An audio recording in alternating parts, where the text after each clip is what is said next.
రాహుల్ గాంధీ కనపడతాడు రాహుల్ గాంధీ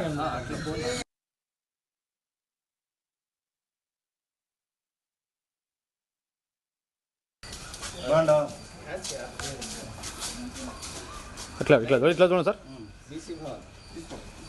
ఓకే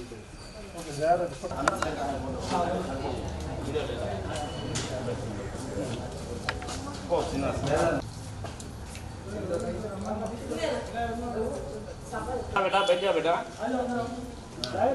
बैठो नहीं तो लास्ट में दे दो ये बच्चे ले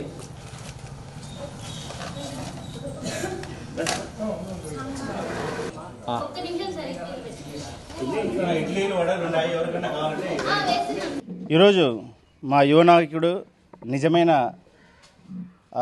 యువ నాయకుడు అంటే మా రాహుల్ గాంధీ గారే.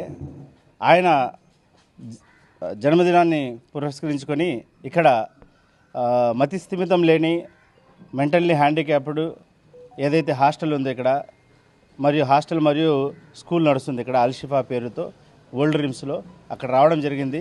పిల్లలకు ఆహారం ఈరోజు ఉదయం అందించడం జరిగింది. ఆయన అంత గొప్ప స్వభావుడు, రాబోయే కాలంలో ప్రధానిగా దేశానికి ముందుకు తీసుకెళ్ళినవాడు. అటువంటి గొప్ప వ్యక్తి పుట్టిన సందర్భంగా ఒక మంచి కార్యం చేయాలనే ఉద్దేశంతోనే ఇక్కడ మేమందరం రావడం జరిగింది. ఇక్కడ చూసే ఫిజికల్లీ హ్యాండిక్యాప్డ్ ఉన్నారు పిల్లలు మరియు మెంటల్లీ హ్యాండిక్యాప్డ్ ఉన్నారు. అంటే మెంటల్లీ ఉండి కూడా మళ్ళీ ఫిజికల్లీ కూడా ఉన్నారు. అటువంటి పిల్లలకు సేవ అందించడం మాకు చాలా సంతృప్తి కలిగిస్తుంది.